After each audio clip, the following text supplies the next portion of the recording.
আমি আফানিয়া দ্বাদশ শ্রেণী বিদ্যালয়ের এইচএম।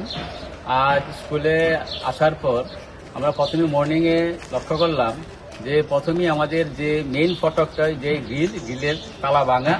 তারপরে ভিতরে প্রবেশ করার পর দেখা গেল কি যে 6টি রুম পরপর 6টি রুম ভাঙা। এর মধ্যে এইচএম এর room, office room, examination room, tinkering lab, তারপরে আমাদের মেল ফিমেল স্টাফ রুম এবং মিড ডে মিলের যে রুমটা সেই রুমটা সহকারে। তারপর দেখা গেল কি আমরা যখন আবার দেখলাম, দেখা গেল কি যেদিকে বোর্ডের আমার কাজকর্ম হয়, ত্রিপুরা বোর্ডের যে পরীক্ষা, মাধ্যমিক 12-এর পরীক্ষা, সেই রুমেরও মেইন যে কলাপসের গেট ভাঙা। তারপর ভিতরে সবাই আমরা প্রবেশ করলাম। প্রবেশ করার পর দেখা গেল কি টোটাল সমস্ত 6টি রুমের মধ্যে 12টি আলমিরা ভাঙা। তারপরে সিসিটিভি অফ। সিসিটিভির মধ্যে দেখা গেল কি যখন আমরা টাওয়ালটা এখানে সরানো হলো, দেখা গেল কি নিচে ছিল ডিবিআর, সে ডিবিআরটে তারা কেটে নিয়ে গেছে। এবার কি করেছে, রাত্রিতে করেছিল, গতদিন পরীক্ষা ছিল মাধ্যমিক এবং 12-এর মধ্যে, সেখানে গতদিন পরীক্ষা ছিল, সেই রাত্রিবেলায় হয়েছে। আমাদের কাছে কোনো প্রুফ নেই, যেহেতু ডিবিআরটা সেখান থেকে তারা খুলে নিয়ে গেছে।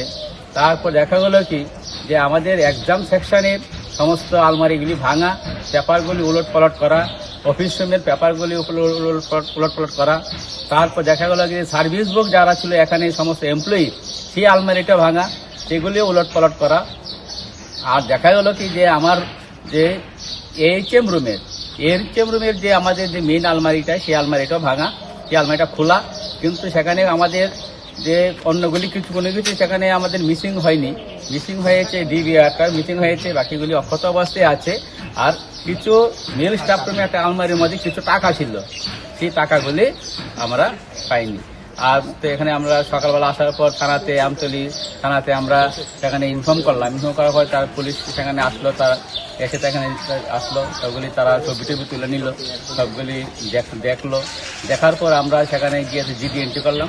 জিডি এন্ট্রি নেওয়ার পর আমরা সেই জিডি এন্ট্রি কপি সহকারে, এবং আমাদের যে নাইট গার্ড ছিল, সেই নাইট গার্ডের গতকালকে সে অ্যাবসেন্ট ছিল, তার মেডিকেল সে 2 দিন মেডিকেল নিয়েছিল, সেই নাইট গার্ডের যে মেডিকেলের কপি সহকারে আমরা যে ডিস্ট্রিক্ট এডুকেশন অফিসারের সঙ্গে ফোনে যোগাযোগ করলাম, সেই অফিসে যোগাযোগ করে সেখানে আমরা কাগজ পাঠিয়েছি।